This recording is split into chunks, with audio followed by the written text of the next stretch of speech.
Sebelum itu kita ke berita ini. Kerjasama Indonesia dan Malaysia khususnya Kalimantan dan Sarawak akan terus dipertingkatkan di masa akan datang. Duta Besar Republik Indonesia Tuan Yang Terutama Bapa Harmono berkata, usaha tersebut akan diteruskan ekoran beliau melihat Sarawak dan Kalimantan mempunyai potensi yang besar. Kita melihat bahwa Borneo dan Kalimantan ini memiliki huge potential ya, yang besar sekali yang belum lagi di unlock ya. Salah satunya adalah mengenai energi, mengenai food, dan tentu yang juga penting tadi Chief Minister Premier sangat setuju adalah mengenai carbon trading, karena ini Indonesia dan Malaysia memiliki potensi yang besar sekali ya, terutama Sarawak dan Kalimantan. Nah, tadi dibicarakan bagaimana kita bekerja sama untuk unlock this huge potential carbon trading. Ujarnya lagi, dengan kerjasama itu kelak akan memberi banyak faedah kepada kedua-dua negara, khususnya dalam kemajuan bidang ekonomi dan pelancongan. Beliau menyatakan demikian kepada media selepas membuat kunjungan hormat ke Premier Tan Sri Abang Johari Tun Openg di Kuching. Kerajaan negeri akan terus memperkenalkan dan melaksanakan langkah-langkah untuk menggalakkan accountability, integriti dan keberkesanan dalam proses perolehannya yang akan membawa kepada nilai yang lebih baik untuk wang dalam melaksanakan mana-mana projek kerajaan. Dalam ucapan penggulungannya di persidangan Dewan Undangan Negeri hari ini, Timbalan Premier Dato' Amar Douglas Ugah Embas yang juga Menteri Kewangan dan Ekonomi Baharu Sarawak berkata mengenai perkara berkaitan pelaksanaan projek, khususnya dalam memulihkan projek yang tertangguh secara kritikal. Pejabat Setiausaha Kewangan Negeri pada Januari 2023 lepas telah mengeluarkan perkeliling kepada semua agensi negeri mengenai prosedur perolehan dan pelantikan kontraktor penyelamat untuk projek yang dibayar oleh kerajaan negeri.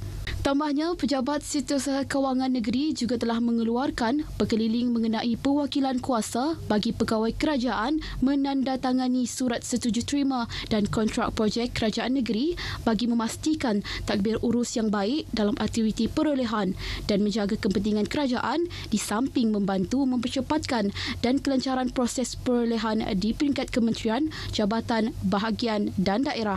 Sementara itu, berhubung pemantauan kontraktor, pembekal dan perunding, Pejabat Setiausaha Kewangan Negeri juga telah mengeluarkan perkeliling kepada semua kementerian, jabatan, badan berkanun dan pihak berkuasa tempatan untuk terus mengemaskini laporan penilaian prestasi kontraktor dan perunding, KOPER dan pendaftaran kontraktor dan perunding dan sistem penarafan KORIS dalam talian. Dato' Amar Douglas juga berkata, perkeliling juga telah dikeluarkan berhubung dasar utama yang membolehkan kontraktor Bumi Putra menyertai projek mega tunggal dengan nilai lebih 100 juta ringgit serta peluang menyertai pelbagai sub-package dalam mega atau projek berskala besar dengan bilangan profesional Bumi Putra dan separuh profesional diperlukan untuk diambil bekerja.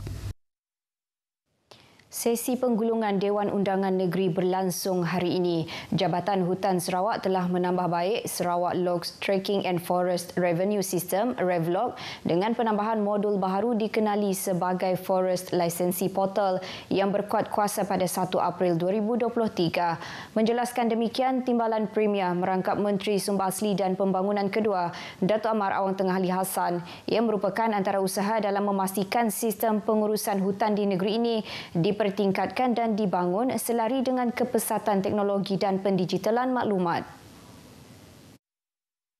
Berucap di persidangan Dewan Undangan Negeri di Kuching hari ini, beliau memaklumkan REVLOG merupakan sebuah aplikasi atas talian yang digunapakai oleh Jabatan Hutan Sarawak bagi pengurusan hutan dan memantau aktiviti pembalakan dari pengeluaran lesen sehingga ke aktiviti selepas pembalakan. Ia juga merupakan satu sistem yang digunakan untuk memantau pergerakan kayu balak di sepanjang rantaian pembekalan kayu balak dan juga untuk kutipan hasil cukai hutan. Jelasnya lagi, Forest License Portal adalah merupakan gerbang perkhidmatan atas talian yang membolehkan pihak pelesenan kayu balak menghantar permohonan berkaitan dengan aktiviti rantaian pembekalan kayu balak. Menurut Dato' Amar Awang Tengah, perkhidmatan tersebut telah memberi manfaat kepada jabatan dan pelesenan dari segi peningkatan produktiviti serta kecekapan operasi, pengurangan kos dan perkongsian data dengan agensi-agensi lain.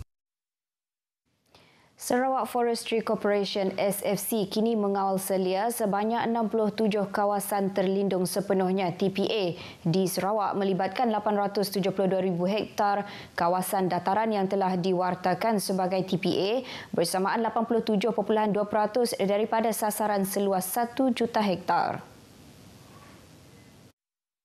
Menurut Timbalan Premier Dato' Amar Awang Tengah Hali Hassan yang juga Menteri Sumber Asli dan Pembangunan Bandar Kedua, SFC juga melaksanakan program rewilding bagi memulihkan kawasan terosot di kawasan TPA melibatkan kerjasama komuniti setempat dengan pembiayaan daripada badan-badan korporat. Jelasnya, sehingga akhir tahun 2022, sebanyak 87,430 pokok telah ditanam di TPA seperti di Samunsam, Samajaya, Simalajau, Taman Tun Ahmad Zaidi dan Bukit Lima. Manakala penglibatan komuniti setempat adalah dari golongan B40 yang diberi kontrak untuk mengendali kerja-kerja lapangan seperti penyemaian, penanaman dan penyelenggaraan. Kerajaan negeri terus komited dalam memastikan aktiviti pembalakan haram dalam keadaan terkawal sekaligus membantras kegiatan ini sehingga ke akar umbi. Menurut Timbalan Premier Dato' Amar Awang Tengah Hali Hassan yang juga Menteri Sumber Asli dan Pembangunan Bandar Kedua, terdapat 264 kes kesalahan hutan telah direkodkan sejak tahun 2020 hingga 2022. Dalam tempoh sama, nilai jualan kayu rampasan adalah sejumlah 4.27 juta ringgit, manakala kompaun yang dikutip bagi kesalahan hutan adalah berjumlah 1.6 juta ringgit. Kempen Keselamatan Jalan Raya sempena musim perayaan Hari Gawai Dayak 2023 telah dilaksanakan pada hari ini bersama pihak agensi kerajaan seperti PDRM, Bomba, JPJ dan lain-lain agensi yang bertempat di Farley Mall, Batu Enam, Kuching. Timbalan Pesuruhjaya Polis Sarawak Datuk Manca Atta memberitahu jumlah kemalangan jalan raya di Sarawak sebanyak 6,690 kes bagi tempoh Januari hingga April 2023 meningkat sebanyak 12.7% berbanding tempoh yang sama bagi tahun sebelumnya iaitu 5,938 kes. Bagi jumlah kemalangan jalan raya sempena perayaan Gawai Dayak yang dirayakan pada tahun 2022 berbanding tempoh yang sama tahun 2021, kemalangan jalan raya yang direkodkan dalam tahun 2022 adalah sebanyak 423 kes berbanding 202 kes pada tahun 2021, meningkat sebanyak 221 kes atau 109.4%. Jumlah kes maut juga menunjukkan peningkatan pada tahun 2022 iaitu 18 kematian berbanding 7 kematian pada tahun 2021. Beliau berkata demikian semasa merasmikan kempen keselamatan jalan raya sempena musim perayaan Hari Gawai Dayak 2023 di Farley Mall Batu Enam, Kuching pagi tadi. Tambah beliau lagi, sempena Gawai Dayak tahun ini, OP khas juga akan dilaksanakan selama 8 hari bermula pada 29 Mei hingga 5 Jun 2023 terutama di kawasan hotspot yang sesak aliran lalu lintas. Dalam kempen tersebut, turut diagihkan topi keledar dan cendera hati kepada pengguna jalan raya. Matlamat utama kempen ini ialah memberi kesedaran keselamatan di jalan raya dan mengurangkan kadar kemalangan serta kematian akibat kemalangan jalan raya akibat kecuaian pemandu terutamanya pada musim sambutan Hari Gawai Dayak tidak lama lagi. Ujarnya lagi, bersempena dengan sambutan Hari Gawai Dayak kali ini, orang ramai dinasihatkan agar mengamalkan pemanduan berhemah merancang perjalanan dengan sempurna bagi mengelakkan memandu dalam keadaan tergesa-gesa dan memastikan kenderaan sentiasa berada dalam keadaan baik sebelum memulakan perjalanan. Perkongsian itu tadi mengakhiri berita dari Sarawak. Salam Malaysia Madani. Kita kembali bersama dia di